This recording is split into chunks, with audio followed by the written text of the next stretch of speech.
Hello, prison guards and parishioners. My name is TB Skyn, and more specifically, Future Skyn, doing the voiceover intro for this episode because, well, with the way I'm recording them right now, it stopped making sense doing intros during the gameplay itself. So, last time in the Boss Designs of Dark Souls 2, we took on the Ruins Sentinels in the Lost Bastille, and had an extended conversation about how their conformity to a unified ideal can also act as a demonstration of the obliteration of identity that can come from conformity. Having returned to Majula, as you can see in this sped up gameplay footage, I am now spending a whole lot of time in menus messing around with my build and trying to figure out what the heck to do because, well, I keep coming back to the idea that I don't want my run through of Dark Souls 2 to be the same as Dark Souls 1, where I just wear a giant ton of armor and swing around a giant sword while hiding behind a shield. And yet, that kind of seems to be where I'm ending up all the time, isn't it? So for the moment, I've decided to take away my shield and replace it with pyromancy in the hopes that that will change up my gameplay style a little bit. As we shall see during the episode, that is an idea that works out with what you might call mixed success. And while I will make an admirable effort to pump points into intelligence and increase the power of my pyromancy, well, let's just say this is a problem that we're gonna be returning to. I guess the servants' quarters are where we were.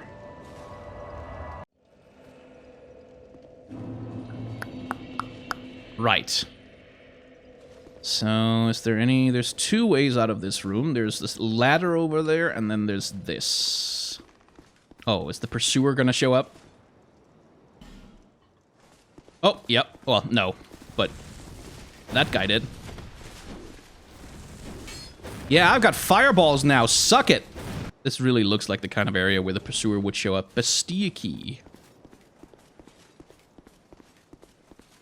And yes, I will insist on trying to pronounce that in French. Poorly. Wait.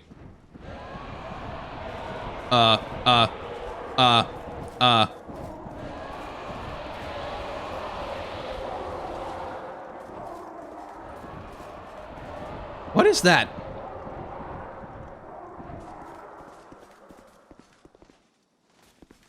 What the hell was that?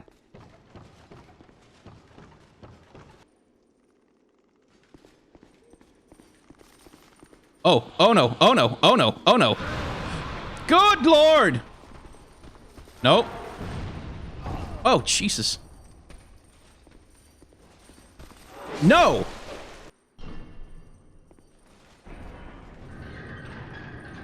Oh, more of them. Ah! Nope! He's trapped in there. But some of them might not be trapped. Like that guy. Aha! Please don't be enemies in there.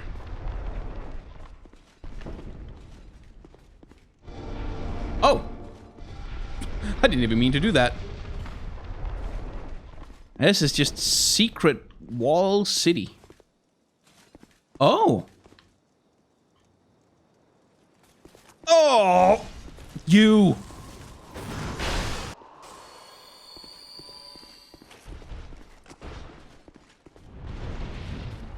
Jerk.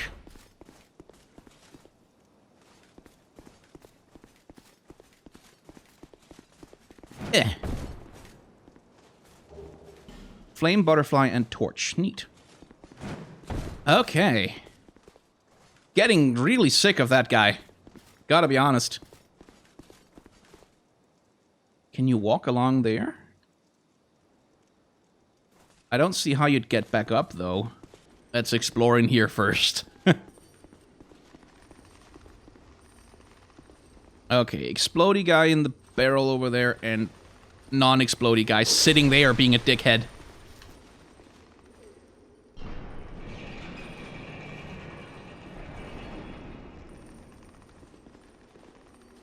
Well, that's definitely another fog door. It's a bonfire. Are you non-hostile? That would be good. Oh, you son of a... Oh, you bastard. Fine. You get to live. Okay. Still a bit stiff,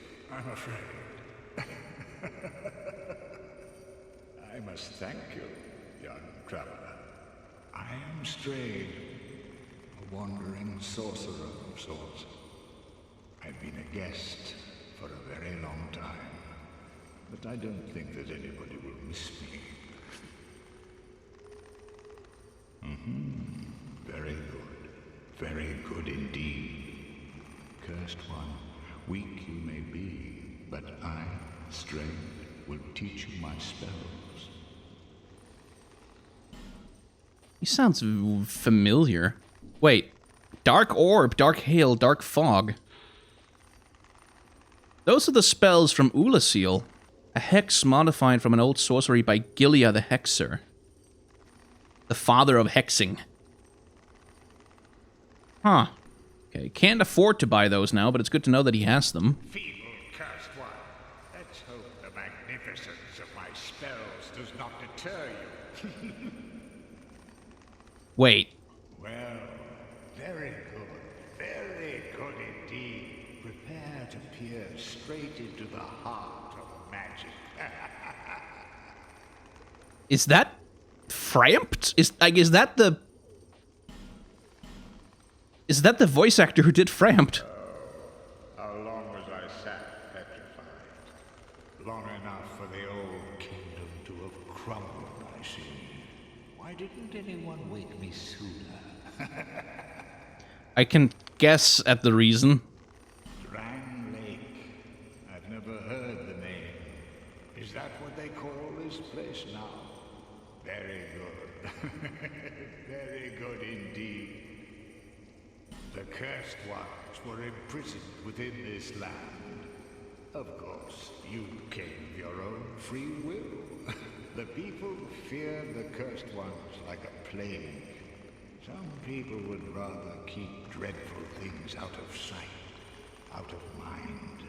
In the end, they swept them up and corralled them here.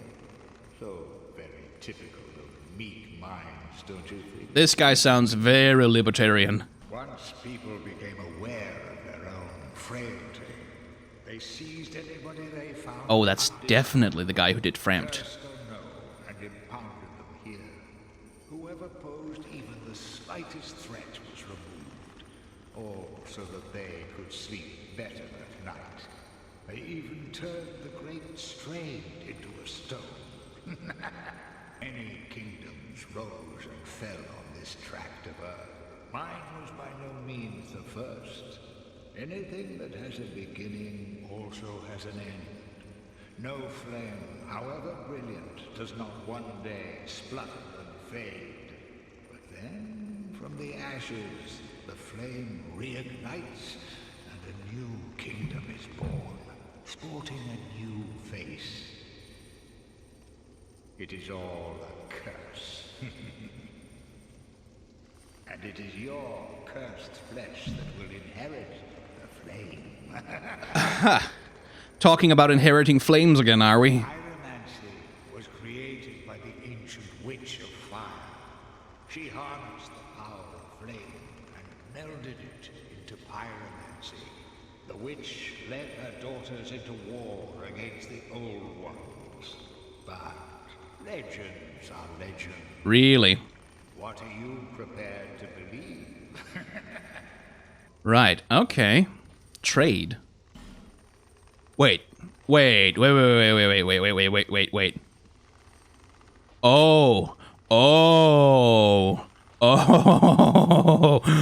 really? Really? Oh, his great sword. Oh, I want it! Oh, I want it so bad! Known as the ultra great sword of the Pursuer, known as the mightiest of the straight swords, it demands great strength and dexterity of its wielder. The Pursuer hunts down those branded by the curse as if each undead soul that he claims will atone one of his sins. See, that's really good to know. Once straight but later twisted to reflect its warped owner, the sentry crammed inmates of the overflowing Bastille onto a rickety ship and cast them out onto the open sea. The majority of them drowned or starved, but a few hardy survivors made land to the south and imparted their knowledge of sorcery to the people there. This weapon resembles a primitive stone tool, but is quite powerful owing to its immense size. King Vendrick disappeared as the war for the giants As of the war with the giants reached its ferocious peak. That's a little bit of a mistranslation there. Leaving his castle. And then no punctuation. Okay. Some swear that upon hearing the news, the queen's face remained as still as her portrait. Okay. I just want it, okay? I just want it. Shut up. Okay, now I know what you can do with the boss souls. That's good. Feeble. Do you really? Yeah. I know I can't use it right now, but... Oh, this is anime as hell. This is anime as hell.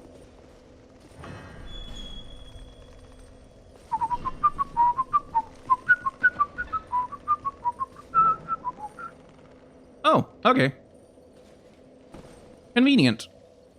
Is anyone gonna come after me? Knew it. Okay, so there might actually be a boss right over here. It certainly looks plausible. Oh my god. Oh my god. Okay. No one's setting off any goddamn explosive barrels. I swear. Okay. Is there a boss in here? Oh, no, there's not. Sinner's Rise. Guess there's an elevator. Oh, hello. Go away. Oh, this looks like a great place to do a lot of embarrassing falling down. And a bunch of these assholes.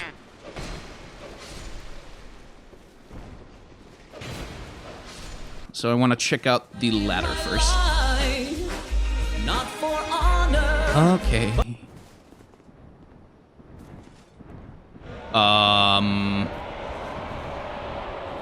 So that's what I heard. Oh, are those the bosses then? Is the game teasing me with them? Because if they're griffins or something. Oh, another bonfire. Okay, well, we're just getting spoiled with bonfires here. Time to elevator. I thought we'd be going up. Okay. This time we will not Oh, it's Lucatiel! Oh. Oh, no. Oh, I remember. Is that like half of a flexile set? No, it's a... Oh, okay. You're just a normal dude now. I'll do as much damage as I can with my little wimpy fireballs. Oh, Jesus. I would like it if you don't respawn. Ah, there we go. Talk about turning a boss into an enemy pretty early on. In Dark Souls 1, you encounter, like, Taurus and Capra demons later. You know, really quite late in the game, really. Oh, nice. Here, they pull the trigger on that one right early, don't they? Okay. I should not try and go any further out than I am right now. Okay, there's one more, isn't there? Nope. Just these guys. Dry land. Oh, thank God. Okay, so there's some more of these guys hanging around. But will they try to kill me? Yep.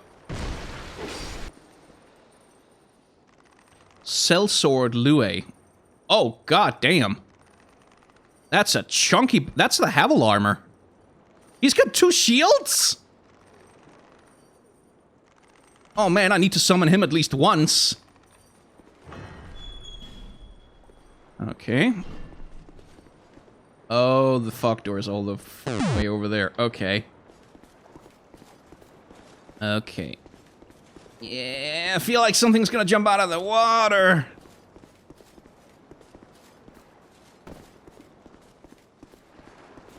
Okay, so that's definitely a boss. I mean, look at this. Look at this approach. Look, I get the dramatic spikes out of the water, and you're going across, and there's the moon and the sky. Yeah, there's a boss in there, or it's definitely a boss in there. I wonder if we can go around him, or at least see him.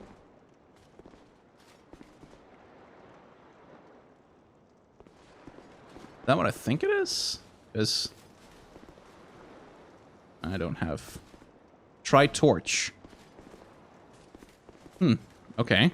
I'll go get a torch then. I have to go all the way back to the bonfire to get my torch! Right, the bonfire is 1,000,000 miles away. Wait. I had a flame butterfly! I could just... that's what they're for! That's what they're for! I've committed now. We're doing this. Okay, there's a super chat that I didn't see. Excuse me. Some NPC need boss participation to progress quest. Okay. So I guess you're telling me to summon this guy or Lucatiel or something? Oh, Lucatiel was looking for souls, wasn't she? She was looking for souls, that's why she's here. So you want to summon her to help you fight the boss to progress her quest line? Well, that's... yeah, again, that's a bit of a spoiler there. Okay, I wonder what that does. Wait, is that a golden summon sign? Huh, I guess you can be a golden summon sign in this game, too. Cool, so I guess that lit something on fire.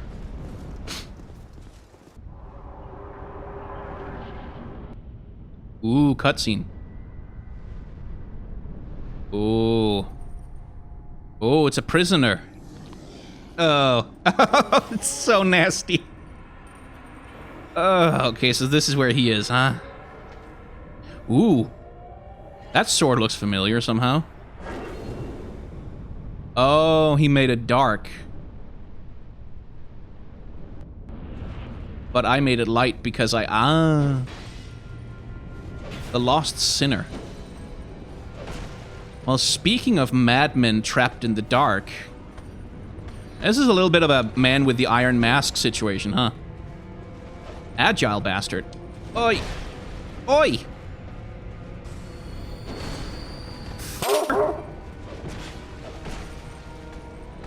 Oh, he has ridden on the floors. And there's a lot of chains around here. Oh! Stop that.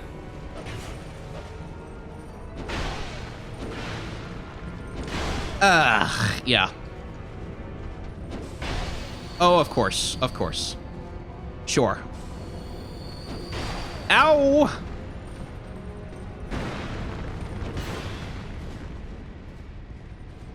Okay. That was stupid. Thought if he jumped over me, he wouldn't hit me. Ah!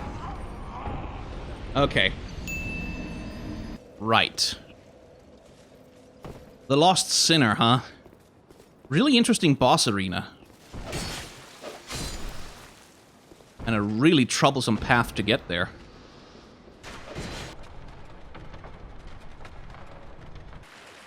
Oh, they're back.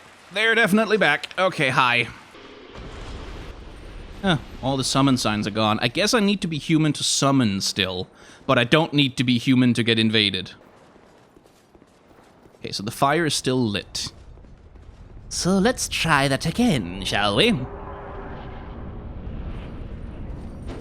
Oh, Jesus. That was immediate. Yeah, he does not mess around. They do not mess around. Technically, I don't know what gender they are. And I'm dead now. Okay. I really don't know what the windows are to heal with this one. And I can feel that this would be 1,000,000 times easier if I just used a shield. Because then I can just block and hit and block and hit and block and hit and trade. I'm back! Hello. Captain A. Why did that hit me? Why?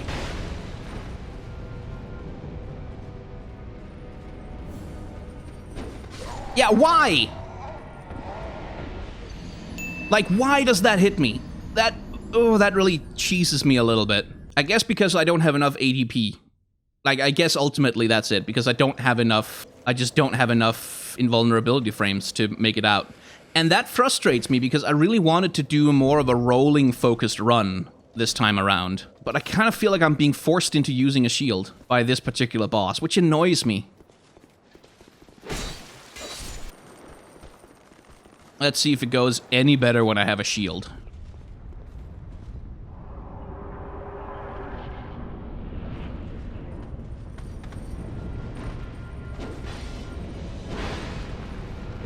Yeah, because now he can't damage me. Or they can't.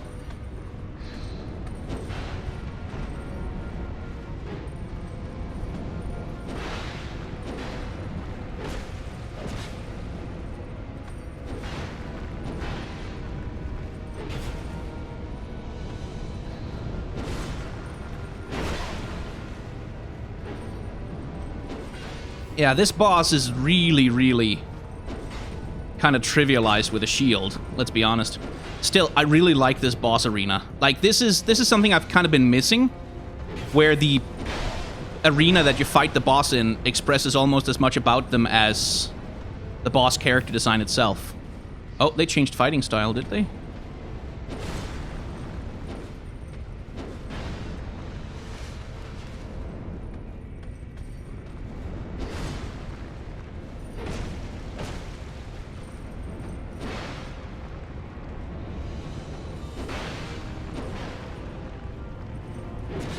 Can I parry you?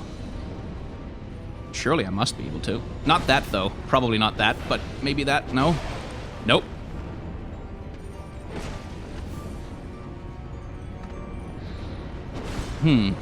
Okay, so looking at the outfit... I mean, I brought up the man with the iron mask because... Not just because it's a halfway decent 90s movie, but... Ow! But because that seems to be the reference that the game is making as well, the character is wearing an iron mask that obliterates their identity completely. So you can't tell who or what they are. Even though you can see their skin, they're so emaciated and hollowed out that you can't even tell, like, if there's a race there or... If they have scars, I don't even think you can see them with the way their skin is deteriorated. Ugh, this is like kind of a boring way to win, but okay. Great soul embraced. Wait, what? Is that one of the... I guess that was one of the big ones. But yeah, look at, like, I really like this, especially. Like, you see that?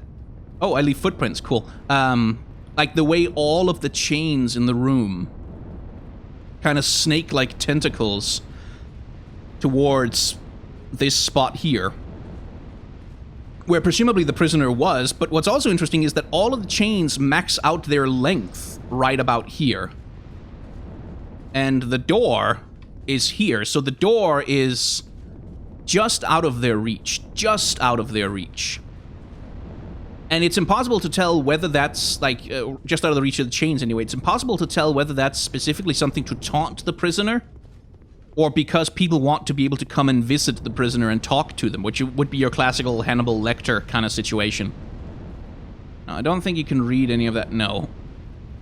And then you've got, like, the classic person who's been imprisoned for ages and ages and ages trope, which is that they've written on the floors, and they've written, like, desperately tried to write stuff down in an attempt to, I guess, hold on to their sanity, which indicates that this is someone who's been trapped for really quite a very long time indeed, which along with the mask, right, and the ragged outfit, like, they were devoid of identity markers, which is kind of an important thing when it comes to character design. This is something we talked about with The Last Giant as well, that, like, The Last Giant is missing a face. Like, they literally don't have an identity in a lot of ways. The human brain is programmed to look for faces, to identify with faces. Now, the prisoner is a little different in that they have a mask which has the outlines of a face on it, so they're not as completely... They're not just a hole into nothingness, but the mask itself does do a lot to erase who they are. Like, for one thing, humans tend to read male as default, which is why I called the prisoner he immediately when I fought them. Soul of the Lost Sinner eternally punishes herself. Yeah, for the sins of the past. I was wondering if there were going to be a name in there, but herself, it says. See what I mean?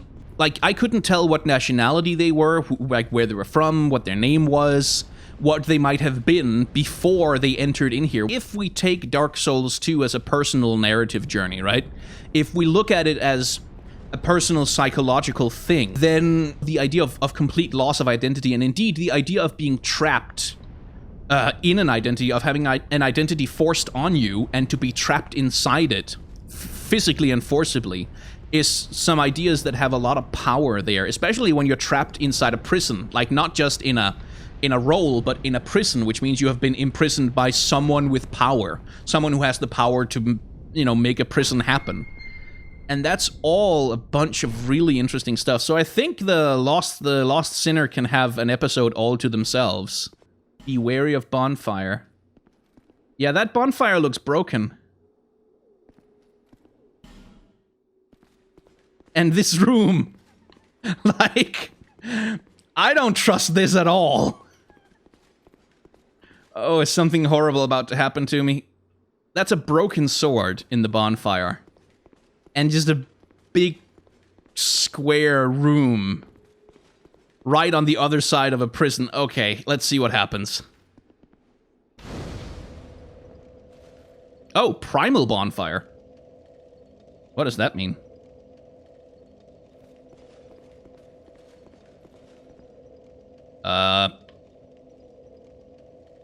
Okay. Return to the far fire, I guess? I still don't trust this. Oh, okay. Everything was fine. Okay, what's a primal bonfire? You have acquired the soul of an old one. That is more than most undead can say. Okay, but what the f*** is a primal bonfire?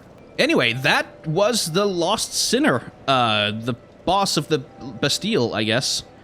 And a very interesting one besides. So I'm going to throw that one definitely for sure over to Future Sky and to have a look at that character design and talk a little bit more about identity and prisons. Well, thank you very much, Past Skyn. And yes, it's me, Future Skyn, again. And I've brought a new soundtrack. I got a little tired of just using game music in the background for these segments, so we're trying something new. Before we talk about The Lost Sinner, though, a little bit of games criticism for a change. I ended up winning the fight by switching back to my sword and shield and just doing my usual thing, finding that the shield was infinitely more efficient at taking down the Lost Sinner than trying to roll out of their attacks. But the reason for my frustration wasn't really that I was getting hit with those attacks. The reason for my frustration was that I wasn't sure why I was getting hit. In Dark Souls 1, when you fail a roll, you fail a roll. There really isn't any ifs or buts about it, you just mistimed it and then you got hit. In Dark Souls 2, when you fail a roll, was it because you mistimed the input or rolled in the wrong direction? Or was it because you haven't put enough points into ADP yet? And that little niggle, like the question of, did I mistime my input? Or did I just not have enough stats for the input to ever work? Like, if I had put more points into adaptation, would the roll have been successful? That uncertainty causes frustration, and that frustration causes impatience, and that impatience makes me pick up my shield. And this is one way in which I will say that Dark Souls 1 is, for me at least, superior to Dark Souls 2. In Dark Souls 1, I know when I failed a roll, and if I get it wrong, I just need to practice more and, as it were, get good. In Dark Souls 2, when I fail a roll, it could be because I need to practice more and get good, or it could be because I need to go grinding and put 10 more points into ADP. And that uncertainty, that little niggling doubt about why the thing you did didn't work, really takes a lot away from the experience, at least for me. So, moving on to the boss who's actually the subject of the discussion today. The Lost Sinner is a rich little fountain of thematic ideas, which, once again, I will be interpreting through my particular lens on Dark Souls 2, which, and I'm going to be reiterating this a few times, is not a perfect, objective reading of the game, completely understanding exactly what the developers intended, but one lens out of many through which to consider this particular game. Now, when I look back on the bosses we've fought so far, there's a certain pattern that begins to emerge, and it's all to do with how each of the bosses represent a kind of obliteration of identity. The Last Giant is obliteration through conflict. Like, the Last Giant is beaten and broken and shattered and tossed into a deep dark hole, never to be seen again. His identity was ruined through failure. The Pursuer, on the other hand, is almost the opposite. His identity has been obliterated functionally by success. He's become so consumed with his purpose that that is all that is left of him, and there's no individuality in him. The Dragon Rider is boring and uninteresting, and I'm not going to consider him for this reading, so the Flexile Sentry is always literally in two minds about everything, is always being pulled in two directions. Their individual identity is obliterated by being literally connected at the hip to another. The Ruin Sentinels represent an obliteration of identity by conformity to one ideal, and the Lost Sinner represents obliteration of identity through isolation. Now, during the episode, I already talked about the specifics of how the mask and the prison outfit and the deteriorated state of the Lost Sinner's body prevents us from getting access to details about their identity, their ethnicity, their personal aesthetic, what their face looks like, and in fact, even their gender. I wrongly assumed that the Lost Sinner was male because, as we discussed in the last episode, in character design, neutral tends to be coded male. In the absence of information, we tend to assume male, whereas femininity is usually visually represented by neutral but with some extra bits tacked on, like secondary sex characteristics or makeup or certain types of clothing. So the character design itself simply denies us access to information about the Lost Sinner's personal identity outside of being a prisoner. Now you might say, hey, isn't being a prisoner a kind of personal identity? To which I'll say, I mean, technically, sure, in the same way that being a Best Buy employee is a kind of personal identity. It's like, it's normal for that to be part of someone's personal identity, but if that is the whole of their personal identity, then you start running into trouble. We usually think of personal identity as something internal that isn't wholly contingent on outside factors. In order to be a prisoner, you have to be imprisoned. In order to be a Best Buy employee, you have to be hired by Best Buy. But in order to be, say, an optimist or a creative person, you just have to feel those things inside. And generally speaking, being an optimist or being a creative person, or indeed being a man or a woman, is much more of a personal identity than where you happen to work right now. Anyway, that was a bit of a digression. As I was saying, the character design does the job of denying us access to information about the Lost Sinner's personal identity. But I talked about how the Lost Sinner represents an obliteration of identity through isolation, and this is where we have to discuss the place and the manner of their imprisonment, which is why I have to give you a small bit of a content warning. We're going to be discussing solitary confinement and what it can do to human beings, and spoiler alert, it can do really rather terrible things. Now, the environment makes a big point out of the isolation of the Lost Sinner. In order to access the Lost Sinner, we have to cross this narrow walkway across a strip of sea ringed with large spikes, and we get this giant structure that has these two specialized channels for lighting torches inside one big room. That entire building, that entire place that we go to, is dedicated only to one prisoner, and that is the Lost Sinner. She's isolated not only from the outside world, but even from other prisoners. She is in complete solitary confinement. And here I'm going to borrow a couple of minutes from a video by PhilosophyTube discussing the work of philosophy professor Lisa Gunther discussing the effects of solitary confinement on the human mind. The full video is going to be in the card up in the corner, so if you're interested in knowing more about this particular subject, I recommend that you go and watch the whole thing. I've only taken the bits that are relevant for our discussion here and now. There are many ways to destroy a person, but one of the simplest and most devastating is through prolonged solitary confinement. Deprived of meaningful human interaction, otherwise healthy prisoners become unhinged. They see things that do not exist, and they fail to see things that do.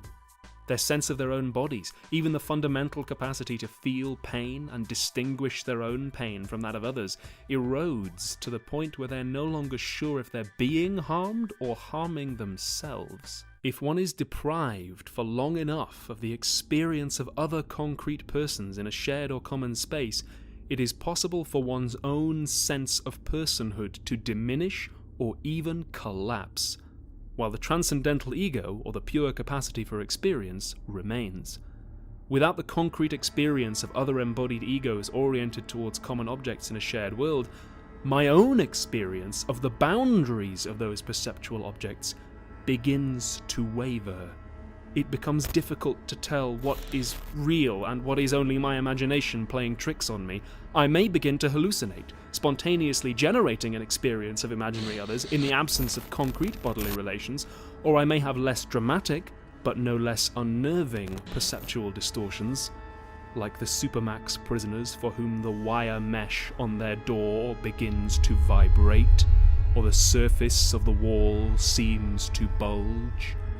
To the extent that we regard the prisoner as an individual who is separable from the world and others, even if we acknowledge that this individual is a social animal whose environment has some sort of effect on physical and mental health, we fail to grasp the depths of the harm inflicted by solitary confinement. The essential relatedness to others of the human mind is exposed perhaps most clearly by those prisoners who throw their own feces at the walls of their cells, so someone has to come in and clean it up.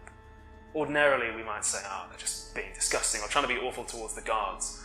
But Goethe invites us to the idea that people who do this can do it because they literally have nothing else left to do. In a 6-foot by 9-foot cell, alone, for years, sometimes decades, there are no actions they can take that will meaningfully change their world. There are no tasks left to perform that can establish a relationship with somebody else. And if deprived of that relation with the world and others, the mind will break down. So almost as a self-defense mechanism, it forces a connection with somebody, even using the crudest of methods, even though that somebody will probably punish them more in the long term as a result.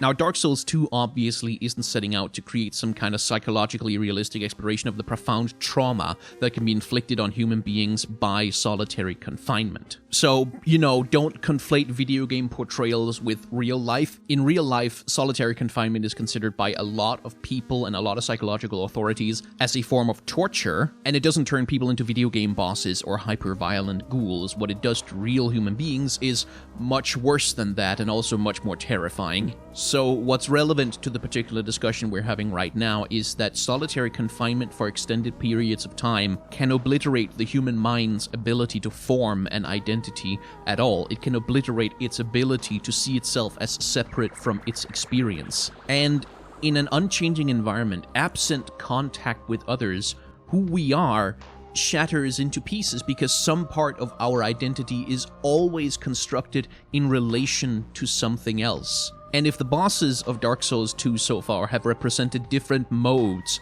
of obliterating an identity, of losing track of who you are, then the Lost Sinner is unequivocally the most terrifying version of that that's been explored so far. Because she's not in solitary confinement because someone put her there. She's there because she's punishing herself. At least, that's what she's doing according to her soul. She put herself into this situation. She put herself through that torture in penance for something that she may have done in the past, which is never really explained to us. So what we get to see is the consequences of that kind of self-punishment, that kind of self-harm. We get to see how deciding that you don't deserve to be around other people destroys a person.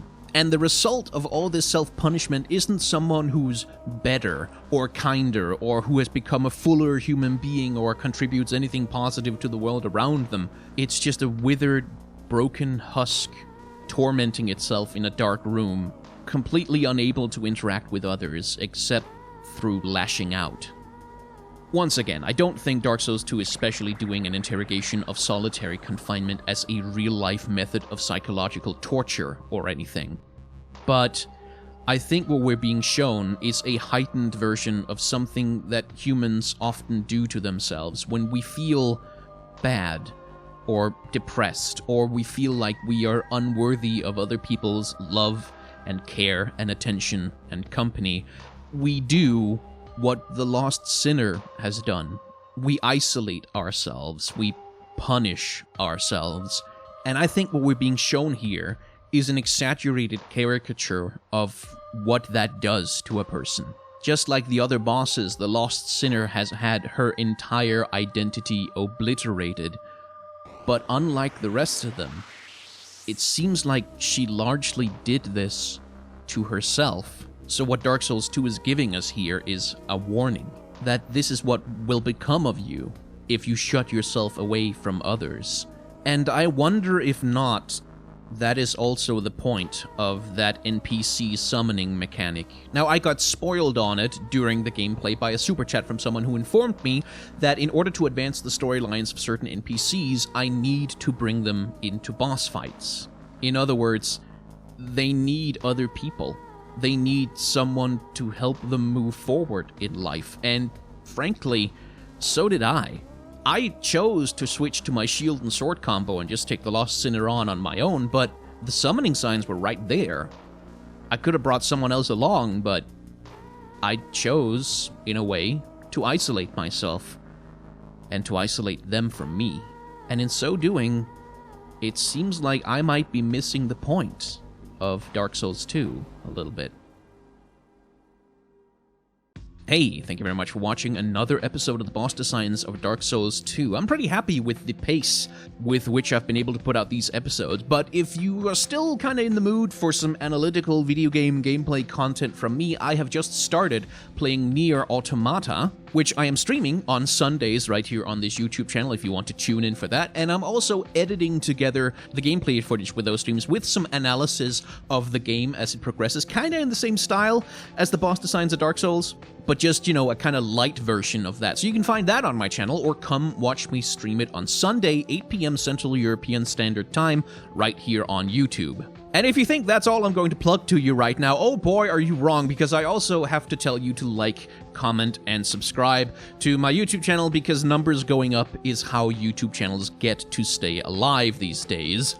And if you want to support the channel even more directly than that, then Patreon is there for that. You can sign up for a monthly subscription of $1 if you are so inclined, or you can toss me a one-time tip with one of the tip jars that I've got down in the description to say, hey, you made another Dark Souls video here. Have $3 for that Dark Souls video, because I have been diagnosed with a weird psychological condition that makes me give money to people who make videos about Dark Souls. And also, hey, if you like Dark Souls, you might be interested in this. The Gid Good guy who announces my failure during these videos, well, he's on a mug. Now you can buy a mug on my merchandise store. That's a thing you can do if you are so inclined towards doing that, and that is also very helpful.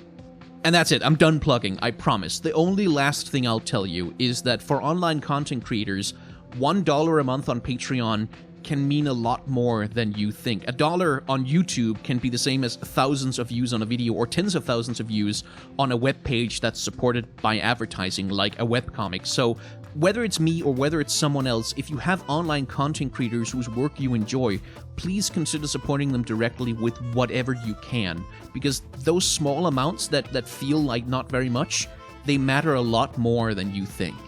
Anyway, if you haven't enjoyed this video and somehow you made it this far into it, first of all, congratulations on your stamina, sir. I salute you. And second of all, you can look below the video and click whichever button you want to let your feelings be known, but usually below my videos, one button has a higher number next to it than the other, and you have to ask yourself, do you want to be part of the big group? Do you want to be around other people? Do you want to let your identity show itself through relations with others? Or do you want to isolate yourself, be alone, to have no one else around you except however many other people happen to have clicked on that button? I'm just saying, maybe it makes more sense to click whichever button has the bigger number next to it, and I really hope that's the like button and not the dislike button, otherwise I've just encouraged you to do something very, very bad for me. Anyway, thank you very much for watching.